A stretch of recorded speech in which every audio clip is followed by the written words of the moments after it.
Alors, ce soir, Shiur, Leilou Nishmat, Shelomo, Ben Inda Yafa, que Kadosh Baruch Hu, il fasse, qu'il repose, Began Aiden, dans le monde futur, et qu'il prie pour sa famille, Tien Nafshot, Serura, Bitzchora Haim, et qu'il soit Melit Shosher, pour tous ses petits-enfants, Torah, Ahava, Yirat Shamaim, et pour tout le monde, pour trouver leur Shidur, Be'ezrat Hashem. Shiur, pour la Hatzlacha de tout Am Israël, dans cette parashat Nasso. Vous savez que dans la Torah, il y a des versets, il y a des chapitres, il y a des parashiotes, et il y a des livres. Donc la Torah, elle est partagée en plusieurs parties. Un verset, un chapitre, après il y a une parasha, et après il y a un livre, Bereshit, Shemot, Vaikra, Bamidbar, Devarim. Une chose que l'on sait pour sûr, c'est que la Torah, les livres de la Torah, Bereshit, Shemot, Vaikra, Bamidbar, Devarim, ça c'est Akadosh Baruch Hu qui a séparé. C'est pour ça que dans la Torah, il y a même des espaces dans l'écriture de la Torah, il y a des séparateurs entre chaque livre. Combien il y a? 4 lignes qui séparent entre Bereshit à Shemot, Shemot à Vaikra, Bamidbar et Devarim. En tout, il y a 12 lignes. Les versets ont été donnés par Moshe. C'est pour ça qu'on n'a pas le droit de s'arrêter où on veut dans la Torah. Chaque verset, il est un verset de la Torah où on doit s'arrêter, où on commence, où on s'arrête. On ne peut pas s'arrêter où on veut. Les chapitres de la Torah, ça, je vais vous choquer, mais ça n'a pas été donné par les rabbins. Ça n'a même pas été fait par ni Moshe ni rien. Ceux qui ont séparé la Torah en chapitres ont été les curés, l'Église catholique. Quand ils ont imprimé la Torah, alors à peu près entre le 14 et le 15e siècle, on a commencé à imprimer. Alors ils ont fait des séparateurs de chapitres. Ils ont mis Perek Aleph, Perek Bet, Perek Gimel. Les chapitres n'ont rien à voir avec le judaïsme. Dans la Torah, il n'y avait pas. Avec le temps, on a adopté, faut le dire, c'est rentré dans les mœurs qu'il y a eu, Béhémet, les chapitres, que c'est une influence chrétienne qui est rentrée. Les parashiotes de la Torah, ça c'est de la Torah. On voit par exemple, depuis le Talmud, Parashat Bereshit, Parashat Behar, Parashat Bechukotai, Parashat Bamidbar. La Gemara nous dit quel parashiot on doit dire avant chaque fête, quel parashia on dit après chaque fête, pour pouvoir savoir un petit peu qu'est-ce que l'on dit. Avant Rosh Hashanah, avant Matan Torah, on doit lire certains parashiotes pour pouvoir y arriver. Les parashiotes que l'on dit durant les fêtes, chaque montée de la Torah que l'on doit dire, ça aussi, ça a été instauré par nos chachamim par la suite. Le nombre de versets dans chaque parasha. Alors, comme je vous ai dit, dans chaque parashiot, il y a des psukim qui ont été donnés par Akadosh Baruch Hu à Moshe, et chaque parasha, elle a un montant de psukim qui est donné, un montant de versets qui a été instauré. Chaque parashiot, des fois, elle a beaucoup de psukim, des fois, elle en a moins, et ça, c'est Akadosh Baruch Hu qui a choisi. La parasha la plus longue qui a été donnée, avec le nombre de plus grands versets, bien sûr, je parle d'une parasha tout seul.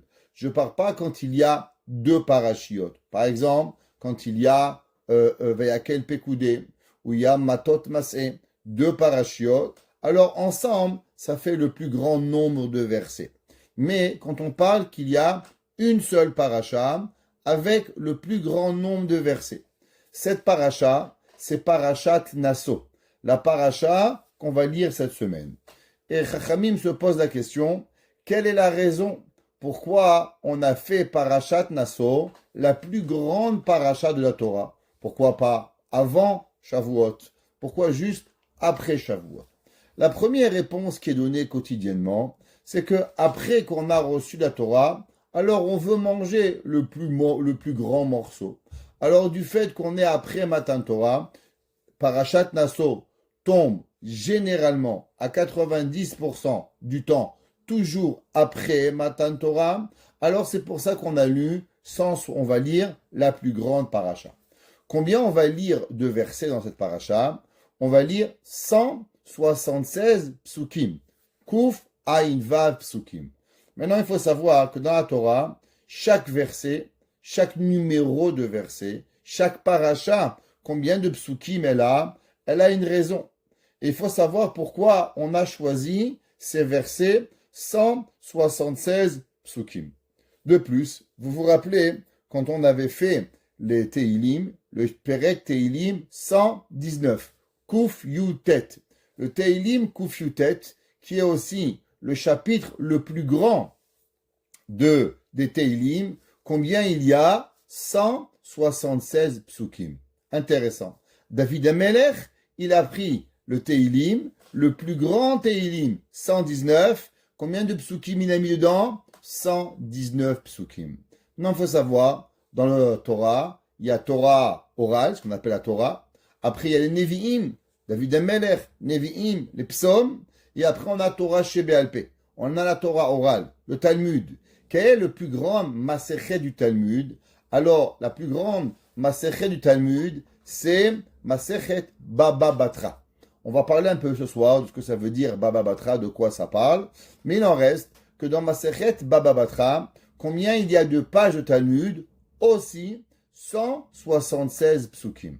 On voit Torah écrite, Torah, Nevi'im, les prophètes, 176. La Torah orale, aussi 176. Et la question qu'on doit savoir, c'est pourquoi la Torah, les Nevi'im, nos Chachamim, ont tous choisi de choisir ce pasouk de 176 psukim. Pour comprendre cela, le premier qui va parler de ce sujet va être le Chida. Malgré que pour nous c'est le premier, mais il y avait eu un Rav avant, qui s'appelle le Kavayachar, qui a donné plusieurs explications à propos de ça. Si on aura le temps ce soir, on donnera les explications du Sefer Kavayachar, mais on va s'attendre ce soir sur 3 commentaires, le Chida, le Ben Ishraï et le Maharal de Prague.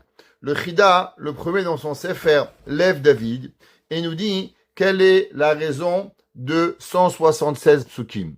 Ceux qui connaissent un petit peu le Chida, le Rav Chida, Rabbi Chaim Yosef David Azoulay, alors lui, il va beaucoup dans les Gematriot. Et cet enseignement, il est aussi écrit dans le Harizal, il va le rapporter. Et dit à quoi ça fait référence d'avoir 176 psukim. Alors il dit, vous savez, dans la Torah, il y a quelques versets qu'on ne comprend pas vraiment leur raison qu'ils ont été écrits.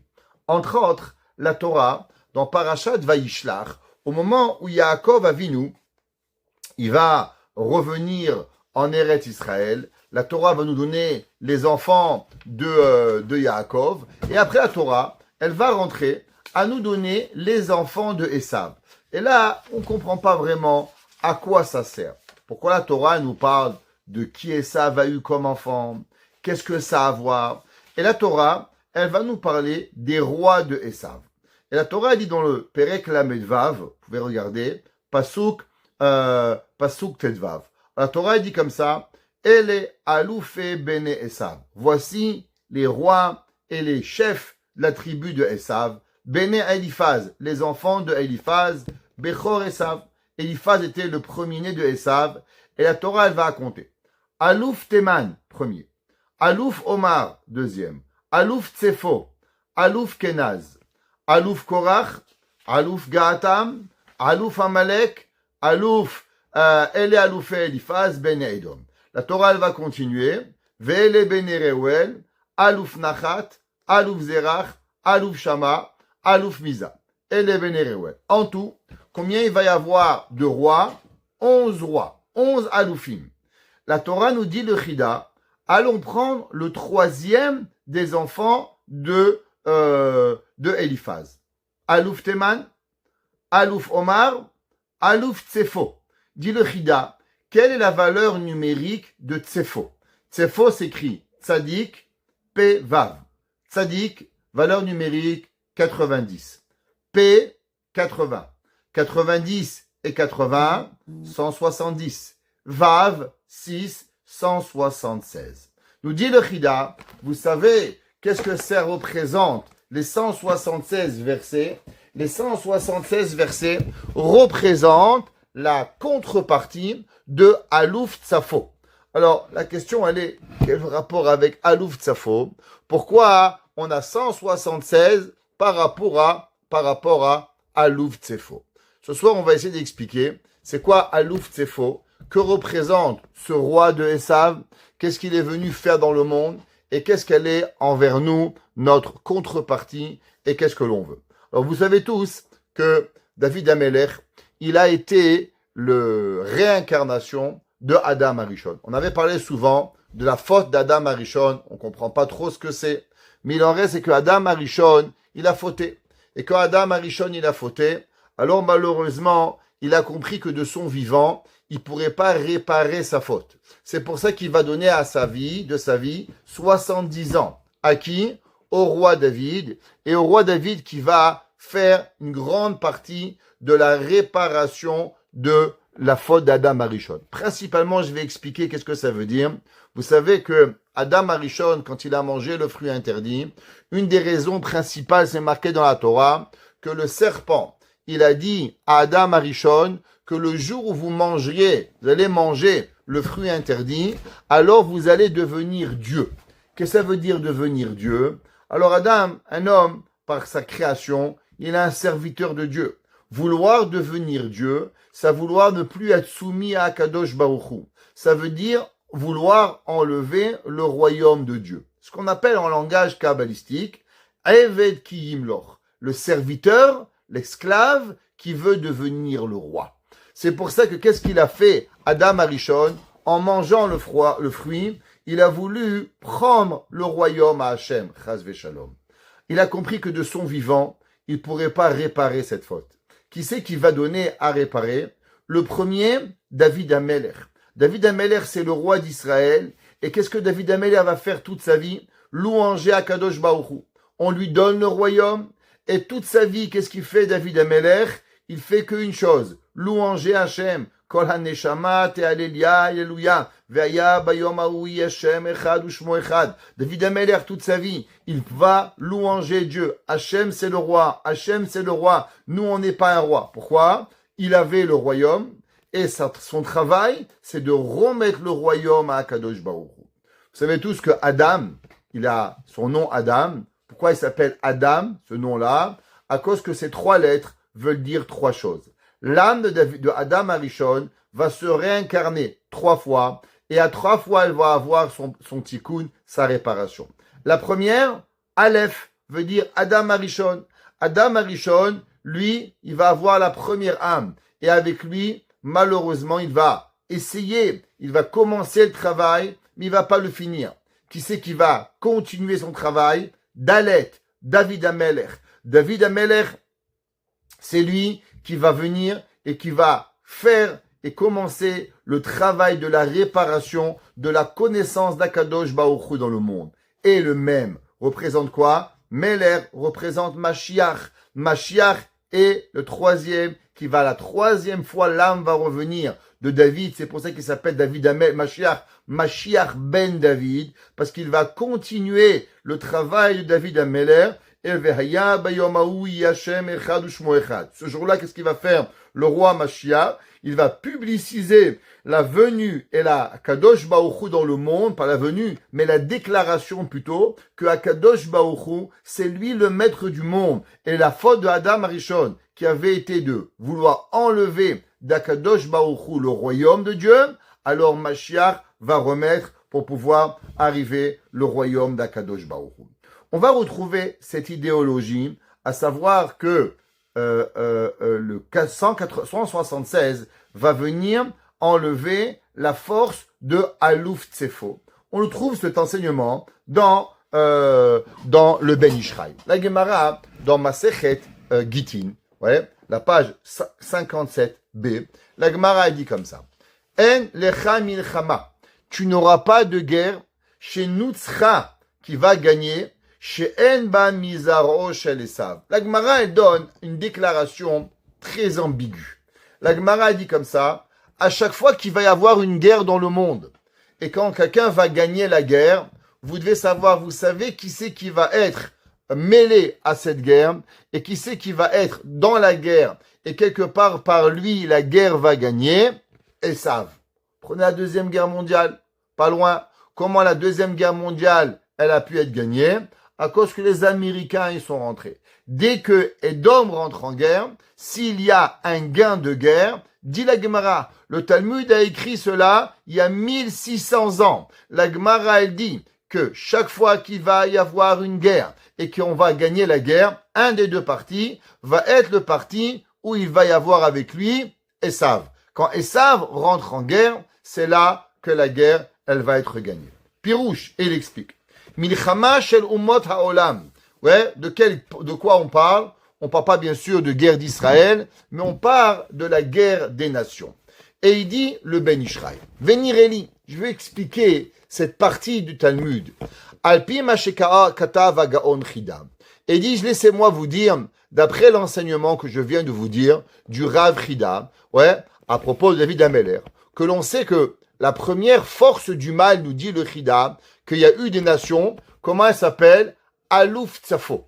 Il dit le Chida, le Ben Ishraï, la première force du mal qu'il y a eu, vous savez comment elle s'appelle? Elle s'appelle Tsafo. Intéressant. Si nous on regarde la Torah, dans les 3 rois de Esav, Tsafo n'est pas le premier, il est le 3e. Et on va essayer d'expliquer pourquoi.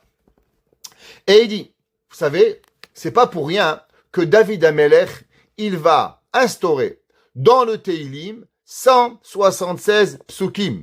Pourquoi? Par rapport à la force des enfants de Esav de Tsafo.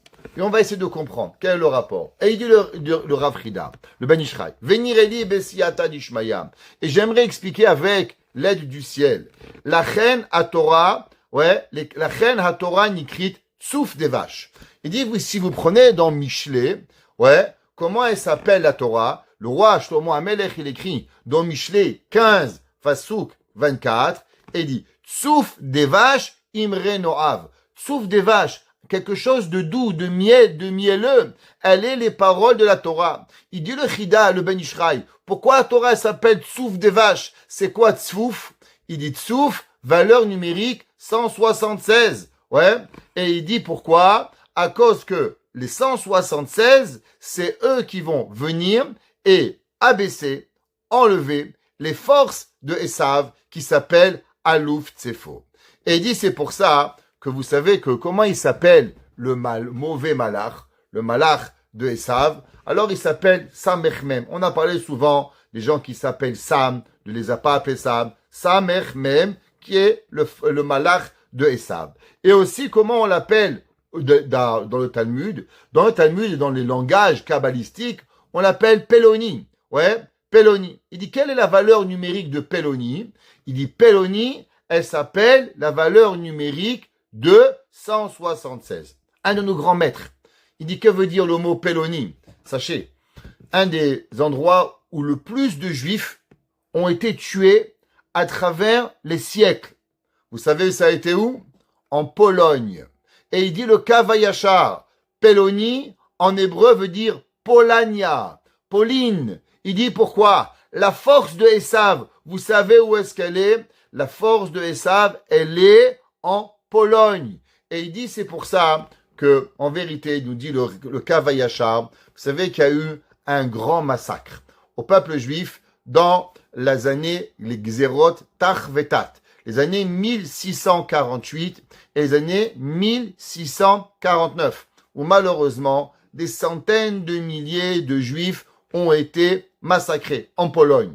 Et nous dit le Sefer Kavayachar, pourquoi ils ont été tués malheureusement en Pologne? Il dit parce que la Pologne, comme on dit en hébreu, Pauline, elle représente la valeur numérique 176, qui est la force de quoi? Alouf Tsefo, qui est le malach de Esav, qui est le roi de Esav, et qu'en 1648, normalement, Mashiach aurait dû venir, et du fait que malheureusement, on s'est mal comporté, alors, à ce moment-là, en Pologne, il y a eu la force de Alouf Tsefo qui s'est renforcée, et à l'inverse, non seulement Mashiach, il n'est pas venu, mais il y a eu énormément de Juifs qui ont été tués. Si vous vous rappelez, on avait étudié un jour un livre qui s'appelait Rab Shimshon de Astropoli. Et Rab Shimshon de Astropoli, dans son livre, il avait écrit que lui, il était la Neshama de Mashiach ben Yosef. Et à quelle année il a été tué, Rab Shimshon de Astropoli? 1648. Où ça? En Pologne. Intéressant. Le Kavayachar, il dit qu'en vérité, en 1648, Mashiach aurait dû venir, une des dates qui était très importante du peuple juif, et on va essayer d'expliquer pourquoi en 1648, elle devait venir Mashiach, mais il en reste, c'est que Pauline, 176, qui représente Tsafo, la royauté de Esav, qui est arrivée. Et il nous dit, le Ben Ishraï, Nimsa, Zarosh el Esav, les descendances de Esav, elle s'appelle Tsafo. Shehu Shema Klipa Arishona Shel Shivim Haumot. Et dit, il faut savoir quelle est la première force du mal des 70 nations. Il dit cette force Tsafo, qui représente Alof Tsafo, est la première. Et il dit, c'est pour ça qu'il n'existe pas une guerre dans le monde si elle n'est pas mélangée. Ça veut dire, où est-ce qu'on va voir la guerre, où est-ce qu'on va voir Esav qui va rentrer? C'est là-bas qu'il y a Alouf Tsefo. Pirouche, Bemichamot Shelumot Haolam, toutes les guerres du monde, Yavo Lahem, Koach Mikipa Rishona. Elles vont être de cette première force, nous dit le Ben Ishraï, qui vient de Esav, des 70 nations. Et c'est pour ça qu'il dit, Shei Nikra Beshem Zaro Shel Esav, Sheu Alouf Tsafo. Yelam Denu Bazé, Levatela, Aede à Torah Shei Tzouf Devash. Et il dit, le Ben Ishraï. Alors qu'est-ce qu'on va faire? S'il y a cette force qui s'appelle Tsafo, qui est terrible, qui va en guerre avec tout le monde, comment on peut essayer de la calmer? La force de calmer cette force du mal, vous savez qu'est-ce qu'elle a besoin? Elle a besoin Tsouf des vaches. Qu'est-ce que ça veut dire Tsouf? Tsouf, c'est aussi valeur numérique 176. Dit le Ben Ishraï, vous savez quelle est la force pour contrecarrer la force de Alouf Tsefo, l'étude de la Torah. L'étude de la Torah, Shlomo HaMelech l'écrit, Tsouf des vaches, Imre Noam. Vous savez, c'est intéressant de voir, je ne suis pas prophète, mais aujourd'hui on vit dans un monde où le monde entier est contre Israël. Aujourd'hui, voir des Juifs se faire tuer, c'est rien dans le monde. Il y a même, la semaine dernière, à l'université de Columbia, ils ont fait montrer le vidéo malheureusement, de ce qu'ils appellent le 8 octobre. C'est la vidéo où on voit le Hamas tuer les femmes, les violer, prendre les bébés, les tuer. Ils ont fait une vidéo, ils l'ont montré aux étudiants. Les étudiants universitaires, non seulement ils n'ont pas eu de la peine, mais les étudiants universitaires disaient, tant que c'est des juifs, c'est pas grave. Et là, c'est abominable. Des gens, ils voient des gens tuer des bébés, tuer des femmes, violer des femmes, et ils disent, c'est pas grave. Tant que c'est des juifs, c'est pas grave. Qui continuent à le faire. Moi, j'arrive pas à imaginer. Moi, j'aime pas certains pays, mais je pourrais pas voir un homme, un juif, un arabe, un japonais, un qui vous voulez, prendre un bébé et le tuer. Je pourrais pas capable. Je suis pas capable de voir ça. Barménin, que Dieu protège mes yeux de voir ça. Comment des gens, ils peuvent voir? Écoutez, aujourd'hui, on vit un monde où le monde est en guerre contre Israël. Il y a des gens qui prennent des armes. Il y en a qui se préparent à la guerre. Et pourtant, en Israël, il y a une guerre. Quelle est la guerre? Est-ce qu'on arrête l'étude de la Torah ou on n'arrête pas l'étude de la Torah? Il y a énormément de gauchistes qui veulent interdire les Bachou Yeshiva de la Torah. Regardez comment ça marche. D'un côté, on veut le monter et la montée de l'antisémitisme dans le monde pour pouvoir tuer Israël. Et de l'autre côté, on essaye de diminuer la Torah. Le Ben Ishraï, il a écrit il y a plus de 120 ans, et il nous dit au nom du Chida, que si vous voyez que la guerre, elle arrive, qu'est-ce qu'il faut faire? La seule et unique façon de pouvoir protéger le peuple juif, ça n'est que à travers l'étude de la Torah. Quand l'étude de la Torah, elle est là, c'est elle qui va contrecarrer la guerre de Esav. Les gens, ils pensent que M. Trump les protège. M. Trump protège personne. Le seul qui protège, c'est Akadosh Baruch Hu, Boré Olam. C'est lui qui protège Am Israël. Comment?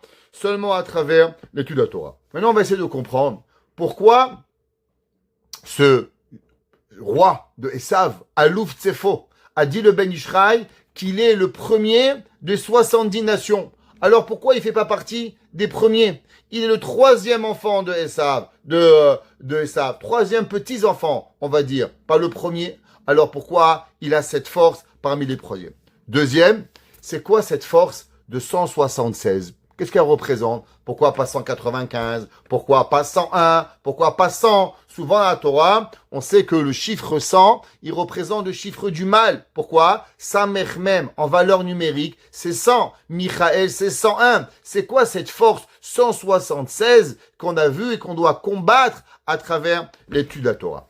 Pour comprendre ça, on va essayer d'abord d'étudier un Maharal. On a parlé souvent, vous vous rappelez, que le Maharal, il parle beaucoup des chiffres. Le Maharal de Prague, qui a vécu à Prague au XVIIe siècle, pour lui, il y a énormément, les chiffres veulent dire beaucoup. Comme vous savez, dans la Torah, Kadosh Baruch Hu, il a créé le monde. Kadosh Baruch Hu, il a créé le monde en 7 jours. Nous dit le Maharal, tout ce qui va avoir avec le monde ici-bas, eh ben, le monde ici-bas, il marche avec le chiffre 7. Tout ce qui est naturel représente le chiffre 7. Akadosh Baruch Hu a créé le monde en 7 jours. Il y a 7 années sabbatiques. Il y a 7 fois 7. Tout le monde va arriver à pouvoir avancer au chiffre 7. Le chiffre 8, à l'opposé, il représente quoi? Il représente ce qui est au-dessus de la nature. Pour pouvoir comprendre d'où il vient le Maharal avec ce principe que le 7 et le 8, il est l'infini. Alors, le Maharal se base, si vous regardez, la sortie d'Égypte, elle a été basée seulement sur une seule chose. Quand les malachim, les anges, ont dit à Dieu, à Kadosh Baruch Hu, pourquoi tu veux sauver le peuple juif? Le peuple juif et les Égyptiens. Elu ovdei avodazara, ve'elu ovdei avodazara. Les Juifs sont idolâtres et malheureusement, les Égyptiens sont idolâtres. Et malheureusement, le peuple juif aussi. Hachem leur a dit, c'est vrai, mais ils vont recevoir la Torah. Donc, la sortie d'Égypte était au conditionnel que le peuple juif, il allait recevoir la Torah. S'il n'y avait pas Torah, alors automatiquement, on n'aurait pas eu le mérite de sortir de Mitzrayim.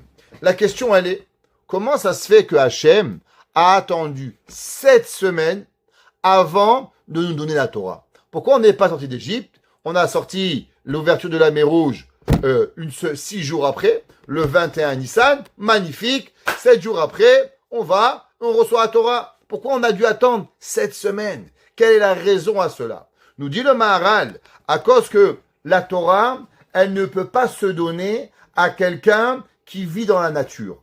La Torah, elle se donne à quelqu'un qui va comprendre que la Torah, elle est au-dessus de ce qu'on appelle above the nature, au-dessus de tout ce qui existe dans ce monde. C'est pour ça que la Torah est donnée quand? Le 50e jour, le premier jour de la 8e semaine après la sortie d'Égypte. Ça veut dire qu'on doit avoir 7 semaines. Les 7 semaines représentent les 7 semaines de nettoyage, à savoir où l'homme, il comprend que tout ici-bas, il représentait de la nature. La Torah, elle est au-dessus de la nature de pouvoir arriver. Pareil, c'est marqué dans le Midrash.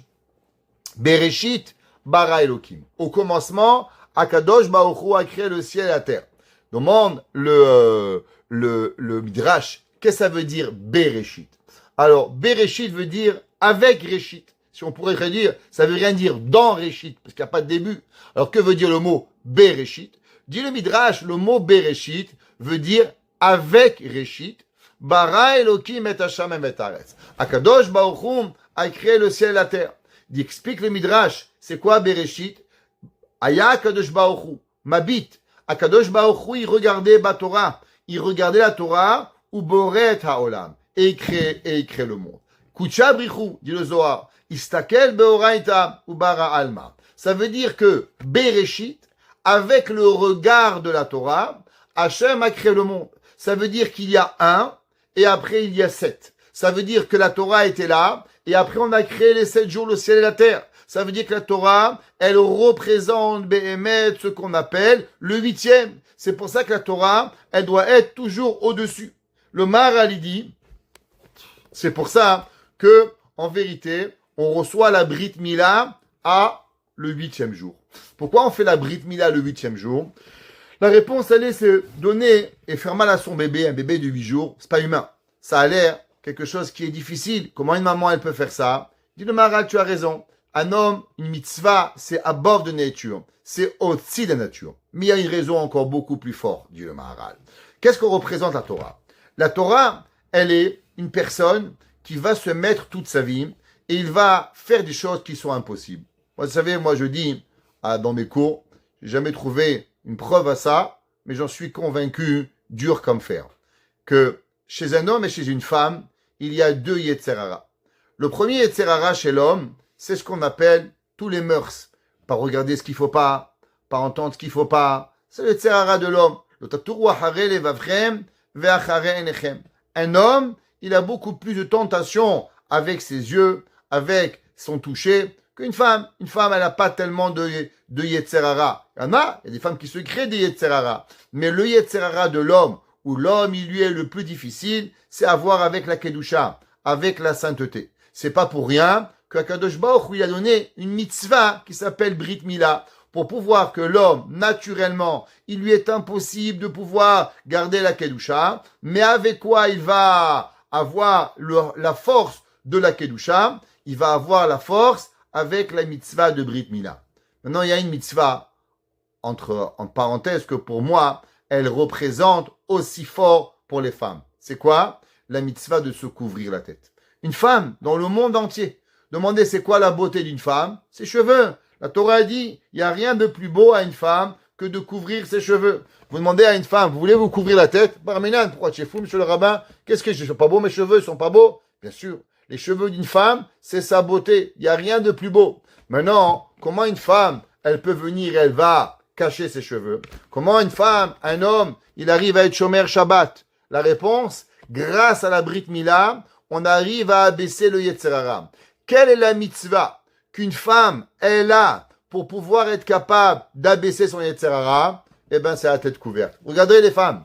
Regardez, je vous parle, soyons honnêtes. Une femme, elle se dit religieuse. Il y a deux choses qu'une femme, elle dit, monsieur, je prends, mais j'arrive. Ça, je peux pas. Tzniout et la tête couverte. Ah, Shabbat, pas de problème. Tu veux kasher, pas de problème. Tout. À part Tzniout et la tête couverte. Pourquoi? Parce que ça, c'est le gushpanka des malka. C'est ça qui fait. C'est pour ça, c'est pas pour rien que la tête chez une femme, comment elle s'appelle dans la Kabbale, la tête? La tête s'appelle la malchut, le royaume. Comment s'appelle la mitzvah de Brit Mila? Malchut pe Torah shebe'al pe. Pourquoi malchut pe? Pe gematria Mila, 85. Malchut pe, le royaume, il est dans deux choses. La tête est dans la mitzvah de Brit Mila. Malchut pe Torah shebe'al pe. Les deux, ils sont l'un envers l'autre. Quand on fait cette mitzvah, alors on a la force maintenant de pouvoir accomplir la mitzvah. C'est pas pour rien. Tout le monde connaît, il y avait un homme qui s'appelait Onkelos. Qui était Onkelos à guerre? Onkelos à guerre était le neveu de l'empereur romain. Et un homme intelligent, il cherchait quoi faire dans sa vie. Un jour, il a dit à son oncle, tonton, j'ai envie d'aller visiter le monde. Il devait être le futur empereur. Je vais aller voir. Il arrive en Israël. Il a vu la Torah. Il a commencé à étudier. Quand son oncle, il a vu qu'il a étudié la Torah, alors il lui a envoyé des gardes et d'autres gardes pour pouvoir essayer de le convaincre et il est arrivé à les convertir tous. À la fin, son oncle, il lui a demandé une question. Il lui a dit, pourquoi tu as étudié la Torah? Il dit, tonton, tu m'as dit que quand je vais dans le monde et je vois quelque chose que personne veut, alors je l'achète. Parce qu'à un moment, il va venir, il va vouloir de l'argent. Alors j'ai vu que personne voulait la Torah, alors je l'ai prise. Ouais. Alors, il va se convertir au judaïsme et il va écrire un commentaire, un des commentaires les plus extraordinaires de la Torah, Onkelos Ager, comme Rabbi Akiba, c'est comme un Tana, Onkelos, c'est pas n'importe quoi. Onkelos, c'est marqué qu'au moment où il a traduit la Torah, le monde entier, il a tremblé. Dieu a dit, qui a donné à cet homme cette sagesse de pouvoir traduire la Torah? Alors son oncle, l'empereur, il lui a dit, ok, je comprends l'étude de la Torah, mais je comprends pas une chose. Pourquoi tu as fait la Brit Mila? Pourquoi tu t'es circoncis? À quoi ça sert de te circoncire? Va, apprends la Torah, te circoncis pas. En un mot, reste un bon goy, étudie la Torah. C'est quoi le problème? Il va lui répondre, Onkelos, Le'olam im en adan nimo leno yachol ilmod Torah. Il va lui dire, Onkelos, tonton, t'as rien compris. La Torah, elle peut pas rentrer si l'homme, il a pas la Brit Mila. Pourquoi? La Torah, elle n'existe pas dans ce monde. La Torah, elle n'est pas quelque chose de naturel. La Torah, elle est spirituelle. Et pour pouvoir faire la spiritualité et pour pouvoir comprendre la Torah, alors on a besoin de faire une mitzvah qui est au-dessus de la nature, qui s'appelle une mitzvah de Brit Mila. Pareil, une femme ne peut pas se dire être une femme, shomer, Torah ou mitzvot, si tu ne couvres pas la tête. Une personne qui ne fait pas cette mitzvah, alors elle ne peut pas comprendre. Il y aura une limite à combien elle va comprendre les mitzvot. Il y a une limite à combien elle va comprendre Shabbat. Il y a une limite, quelque part elle ne comprendra pas. Pourquoi? À cause qu'elle n'a pas. De la même façon qu'un homme qui ne va pas de Brit Mila, qui ne se comporte pas correctement dans les mœurs, ne pourra pas rentrer dans la Torah. Pareil, Tzniut et Kisui Rosh, pour les femmes, vont être pareils. Pareil, vous savez que dans le Kodesh, dans le Saint, dans le Beth Amikdash, c'était séparé en deux. Il y avait le Kodesh et le Kodesh HaKodashim. Le Saint et le Saint des Saints. Dans le Kodesh, il y avait la Menorah, il y avait le Shulchan, il y avait le Mizbeach. Et dans le Kodesh HaKodashim, qu'est-ce qu'il y avait? Il y avait les deux tables de la loi, où là-bas, il y avait le nom d'Akadosh Baruch Hu qu'avait donné par Moshe Rabbeinu, où Hachem était. Tous les jours, le Kohen, il rentrait dans le Kodesh. Et le Kohen, il allumait la Menorah. Que représentait la Menorah? La Menorah, elle représentait la nature de l'homme. Les 7 jours. Pourquoi? Comme on va voir plus tard, le Yetzer Hara, il a 7 noms. Pourquoi le Yetzer Hara, il a 7 noms? La Gemara dans Masechet Sukkah, dans Daf 52a. Shiva Shemot Yeshlo le Yetzer Hara. 7 noms, il a le Yetzer Hara. Et le Maharsha, Rabbeinu Shemuel Eliezer Adlish, il dit quelle est la raison pourquoi il a 7 noms? Pourquoi pas 18 noms? Pourquoi pas 4 noms? C'est quoi la raison d'avoir 7 noms? Et il dit, c'est marqué dans la Gemara. La Gemara dit, Yitzro shel adam mitgaber alav bechol yom. Le Yetzer Hara, il se force, il se renforce tous les jours, bechol yom. Et il dit, qu'est-ce que ça veut dire? Il dit le Maharsha, il faut savoir que tous les jours, il y a un Yetzer Hara. Le Yetzer Hara de dimanche n'est pas le même que le Yetzer Hara de lundi. Le Yetzer Hara de lundi n'est pas le même que mardi. Prenez vous-même. Le lendemain de Shabbat, on est un peu fatigué, on veut se la couler douce, on veut pas aller à la prière à l'heure, on veut faire un barbecue. Le vendredi, on est plus nerveux. On n'est pas nerveux dimanche. Le Yetzer Hara de dimanche, c'est pas le même Yetzer Hara que vendredi. Dimanche, c'est le Yetzer Hara de la coulée douce. Vendredi, Shabbat il arrive, on veut acheter, on se bagarre avec sa femme, on est nerveux. Chaque jour on a. C'est pour ça qu'il y a 7 jours de 7 Yetzer Hara, 7 noms par rapport à Ré. Pourquoi il y avait 7 bougies dans la menorah, 7 feuilles d'huile, on allumait la menorah à 7 lumières par rapport à donner et à diminuer le Yetzer Hara qui représente la nature, le Yetzer Hara chaque jour. Maintenant, comment on arrive que le Kohen Gadol, il va rentrer dans le Kodesh HaKodashim. Le Kodesh HaKodashim, c'est une place où c'est pas humain de vivre. Le Kodesh HaKodashim représente l'intimité avec Hakadosh Baruch Hu. Kaviachol, c'est l'endroit le plus proche où l'être humain, il peut se rapprocher de Dieu. On ne peut pas se rapprocher de Dieu. Ça veut rien dire, mais vous comprenez que l'intensité de Kedusha du Kodesh HaKodashim, elle est tellement grande que l'homme, il serait pas humain. Et il n'est pas humain qu'un homme. On avait parlé souvent que rentrer dans le Kodesh HaKodashim, il faut que l'homme ne soit plus humain, que l'homme devient angélique. Parce que tant que l'homme, il est humain, alors automatiquement, il ne peut pas rentrer dans le Kodesh HaKodashim. Et le verset dit comme ça. Bezot, avec ça, Yavo Aharon el HaKodesh. Avec ça, le Kohen Gadol, il va rentrer. L'explication normale, c'est avec la marta, avec la cuillère et l'encens qu'il va faire dans le Kodesh HaKodashim. Alors, il va pouvoir rentrer le Kohen Gadol. Pourtant, nous dit le Midrash. Il nous dit le Maharal de Prague, pardon. Qu'est-ce que ça veut dire Bezot avec ça? Il dit où est-ce qu'on a trouvé encore ce mot, cette terminologie, Bezot, ce pronom.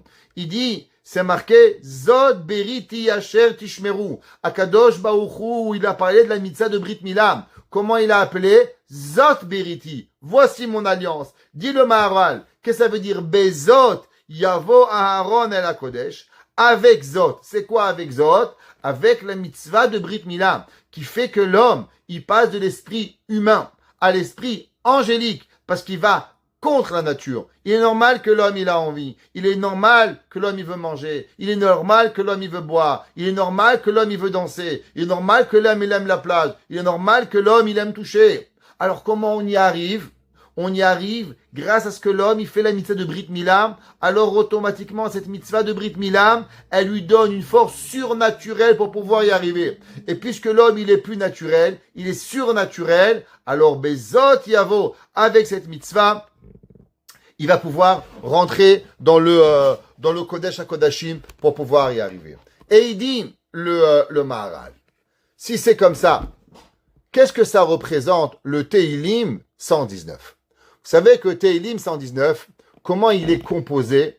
Il est composé principalement de 22, des 22 lettres de l'alphabet, Aleph, Bet, Gimel, Dalet.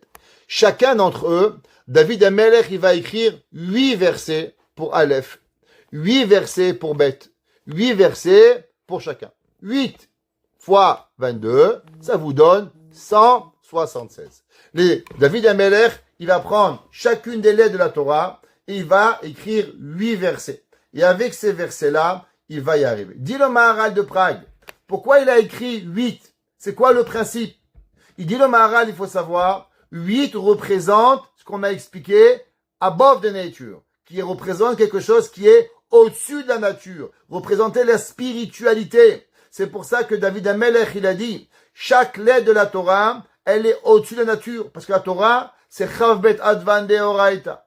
Maintenant, il faut savoir que chacune de ces lettres, elle va et elle nous apporte la Torah. La Torah, elle est 8. La Torah, elle est spirituelle.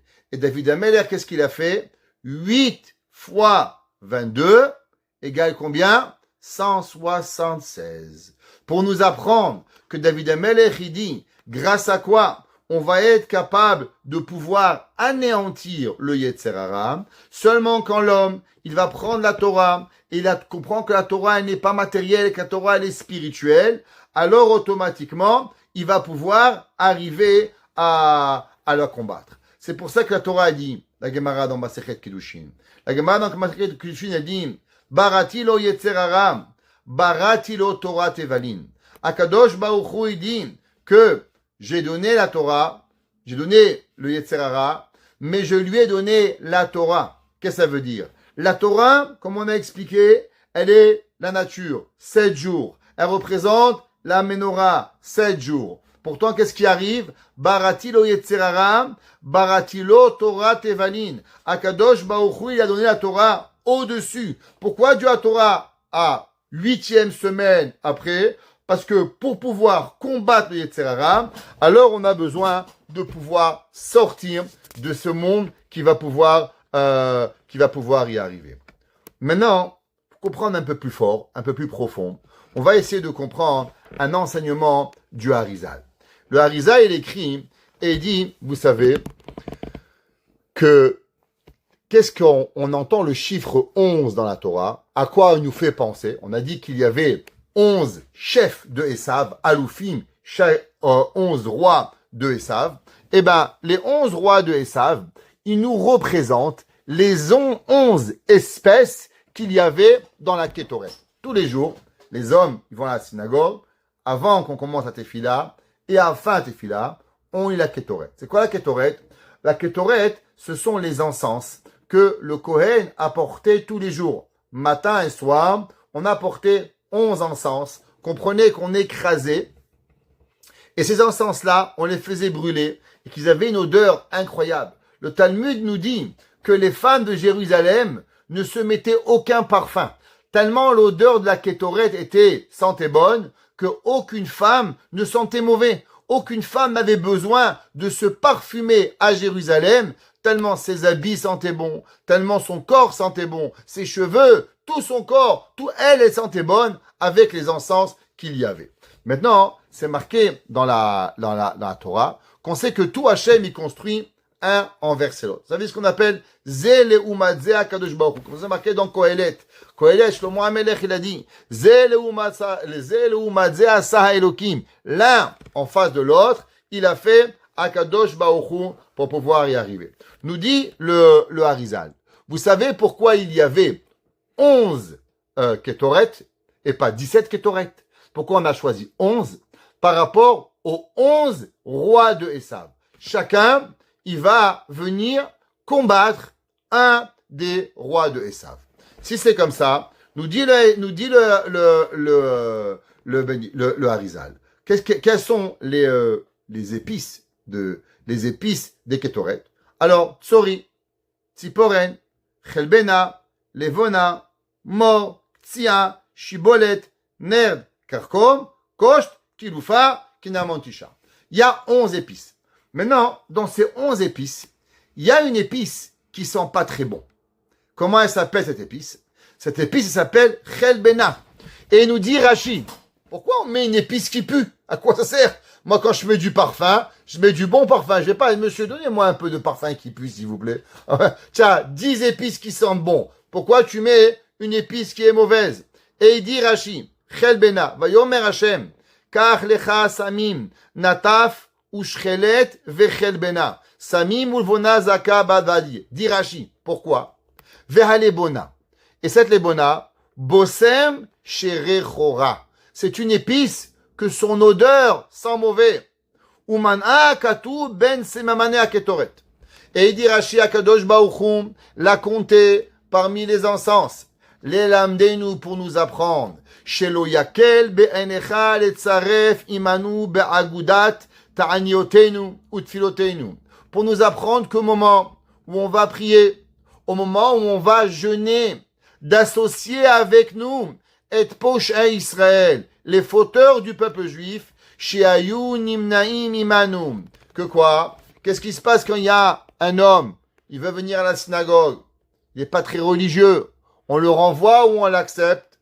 Dit Rashi, accepte-le. Pourquoi? De la même façon que dans la Kétoret, qu'est-ce qu'il y a? Il y a une épice qui sent mauvais. Alors on l'a inclus avec nous. Pareil, quand on va prier, il dit Rashi, quand on va jeûner, quand on va faire, ne pensez pas seulement à des rabbins, mais prenez tout le monde avec vous pour pouvoir y arriver et on va pouvoir comprendre. Vous savez que c'est pour ça que tous les jours, avant de faire mincha, quelle est la phrase qu'on dit? Tikon tefilatim, ketoret lefanecha. Ouais, masad kapay akshiva lekol shvemaki, veloai ki elecha et palal. C'est un verset dans Tehinim, 141, verset 2. Tikon tefilati ketoret lefanecha. Nous dit le Khatam Sofer, c'est quoi cette prière? Pourquoi on a instauré de dire Tikon tefilati ketoret lefanecha masad kapay, min hatarev akshiva lekol shvemaki velocha et palal, avant de prier?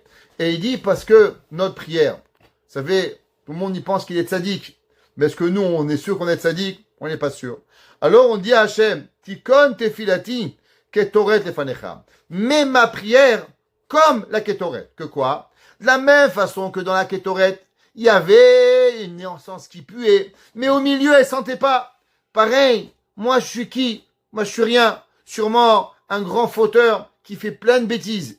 Et il y a beaucoup de personnes qui sont de bonnes personnes. Alors mets ma prière à travers la prière et que ma prière, elle passe avec eux comme la Ketoret. Nous disent Rachamim, c'est quoi la troisième épice? On a dit Hatsori, Hatziporen, Achelbena. Chelbena est la troisième épice. C'est quoi la troisième roi de Esav? C'est quoi le troisième? Alouf Tsefo. Nous dit le Harizal, vous savez pourquoi Tsefo? Il est la force du mal à cause qu'il représente qui? Il représente Chelbena. C'est qui Chelbena, nous a dit Rashi? Chelbena représente la personne qui a fauté. Maintenant, on va essayer de comprendre. Qui est l'homme qui faute? C'est qui l'homme qui faute? Alors, vous savez, c'est marqué dans le Talmud qu'au moment que Dieu a détruit le premier temple, alors Akadosh Baruch Hu, il a dit, j'aurais aimé que le peuple juif m'aurait oublié, mais n'aurait pas oublié ma Torah. Loulé oti azevu vetorati shameru. Qu'est-ce que ça veut dire que Dieu il dit? Allez, ça serait pas grave qu'il m'oublie, mais on garde la Torah. Ça veut rien dire. Mais en un mot, ça veut dire une chose comme ça.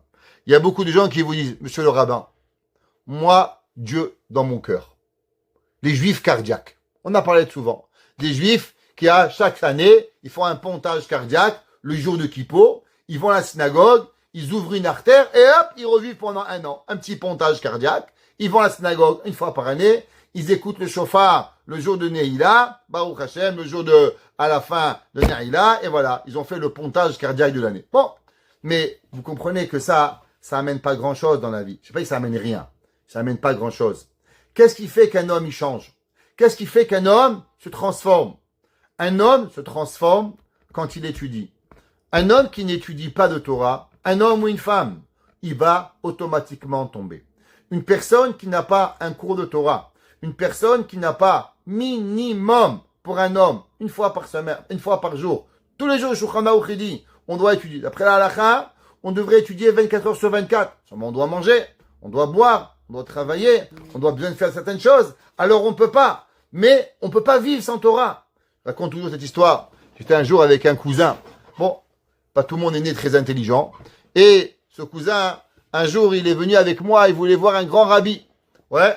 Alors, il est parti voir le Almour de Skolen. Alors, il s'est habillé comme ça, soi-disant un peu religieux. Alors, le rabbi lui a dit, tu étudies? Alors, il lui a dit, oui, rabbi, 2 fois par semaine. Alors, le rabbi a dit, ah, donc tu manges 2 fois par semaine. Alors, il dit, non, non, rabbi, je mange tous les jours. Alors, le rabbi lui pose la question et lui dit, tu étudies tous les jours? Il dit, non, rabbi, 2 fois par semaine. Et le rabbi lui répète, alors tu manges 2 fois par semaine. Et lui, il comprend pas, il fait répéter le rabbi. Et au bout d'un moment, je lui dis, mais écoute, le rabbi dit, si tu donnes à manger à ton âme 2 fois par semaine, alors pourquoi tu donnes à manger à ton corps plus que 2 fois par semaine? Ah, ok, rabbi, je vais aller étudier plus. Il n'arrivait pas à comprendre, comme je dis, pas tout le monde est né très intelligent, ça arrive. On choisit ses amis, mais rarement sa famille. Ok?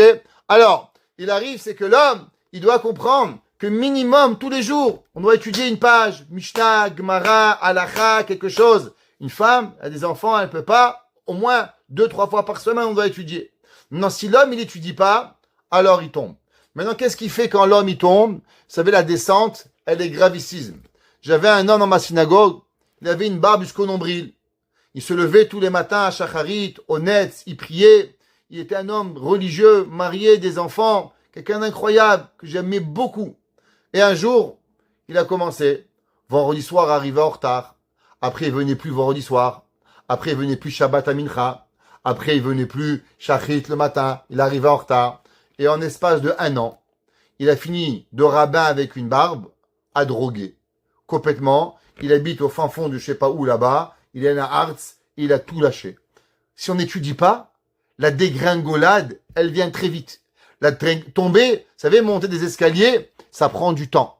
Mais pourtant, descendre les escaliers, les dégringoler, ça prend 1 seconde. Ouais, Barmenan, ça prend beaucoup de temps pour pouvoir monter. Mais ça prend pas beaucoup pour tomber. Alors, les gens qui n'étudient pas la Torah, alors automatiquement, ils vont tomber. Nous dit le Harizal, vous savez, c'est quoi la force de Tsafo?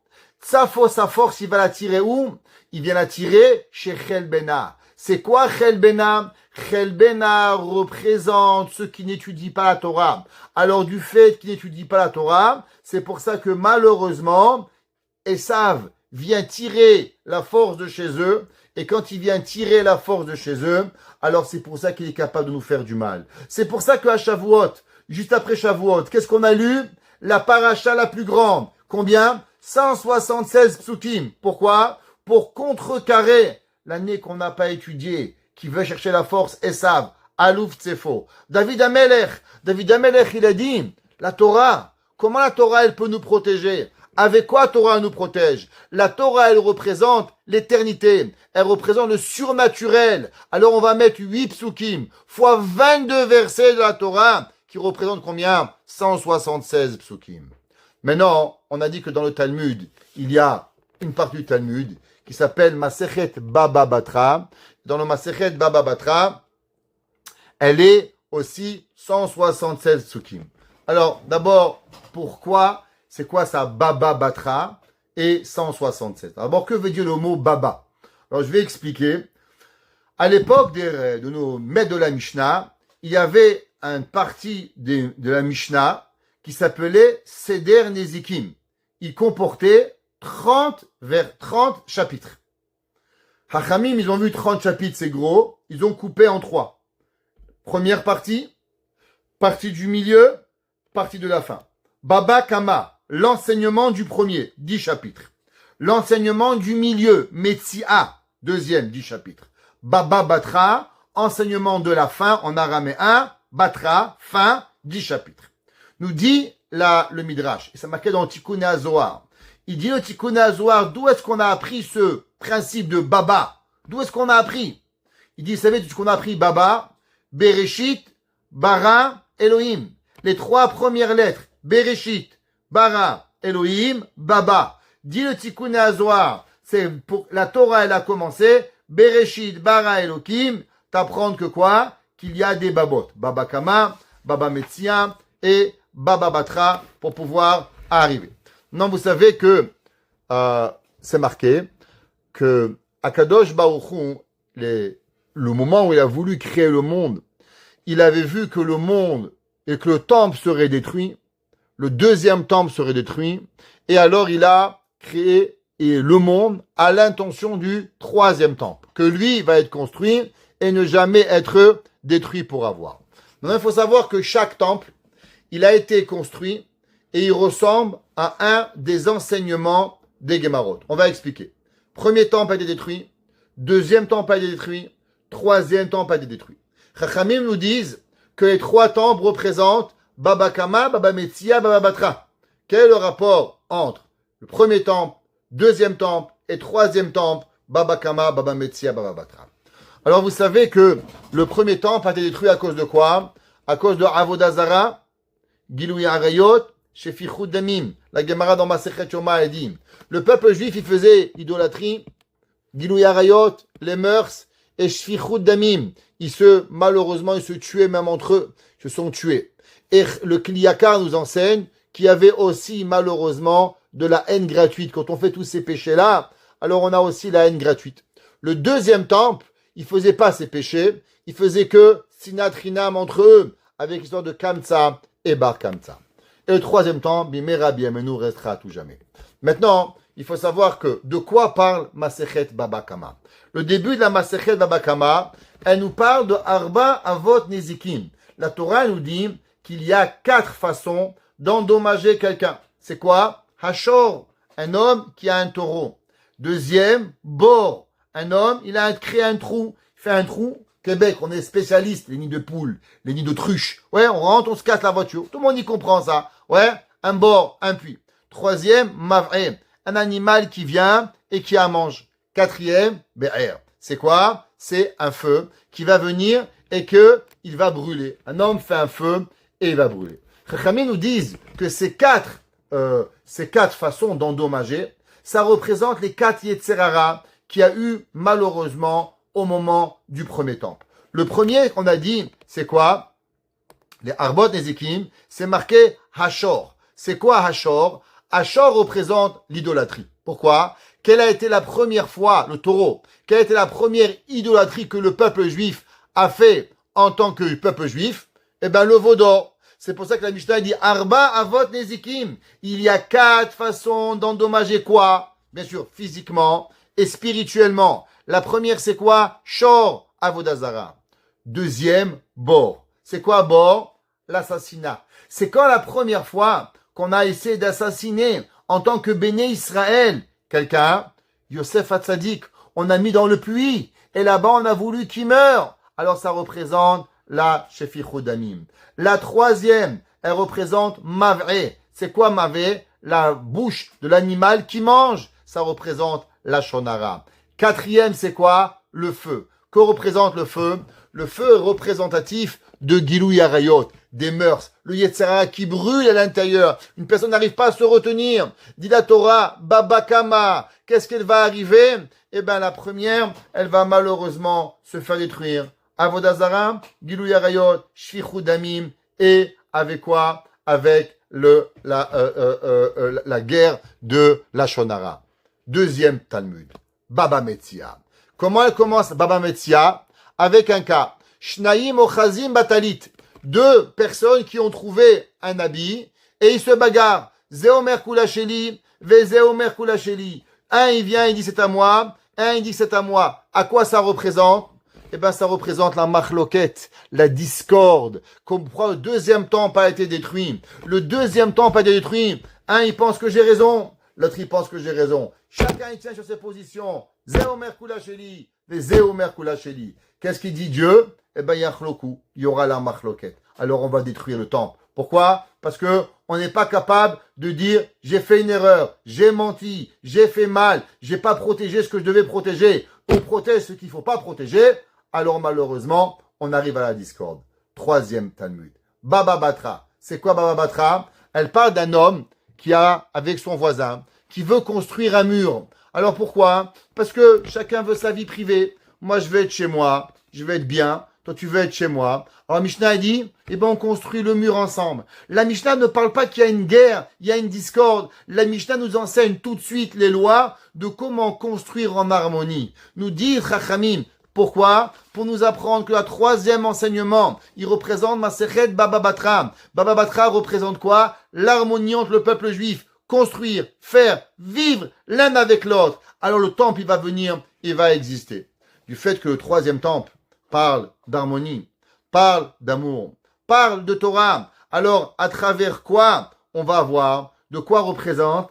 C'est pour ça qu'on va avoir, encore une fois, 176 versets. Pourquoi 176 versets? Parce que la Torah, elle est répétée et elle est arrangée au moment où on étudie. On se donne à 100% à la Torah pour pouvoir annuler la force de Alof Tsafo. Alof Tsafo ne prenait force seulement et une fois que l'homme, malheureusement, il n'étudiait pas la Torah. Mais le jour où on étudie la Torah, on n'a pas Avodah Zara, on n'a pas Gilui Arayot, on n'a pas Shvichut Damim, on n'a pas Lashon Hara, on n'a pas Sinat Chinam entre nous, alors Masechet Baba Batra, qui représente le troisième temple, va avoir le tikkun ultime de Alouf Tsefo, Tsefo Gematria 176 pour pouvoir y arriver. Et c'est pour ça que la Gemara a dit, quel va être le monde futur?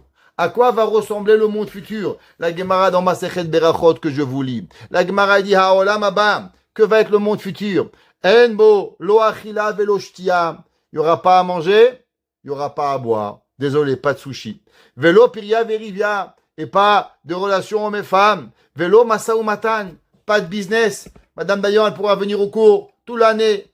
Hein? Le magasin il est fermé. Pas 9 heures en été, en hiver, mois de décembre, rien. Pourra étudier la Torah toute la journée. Ouais.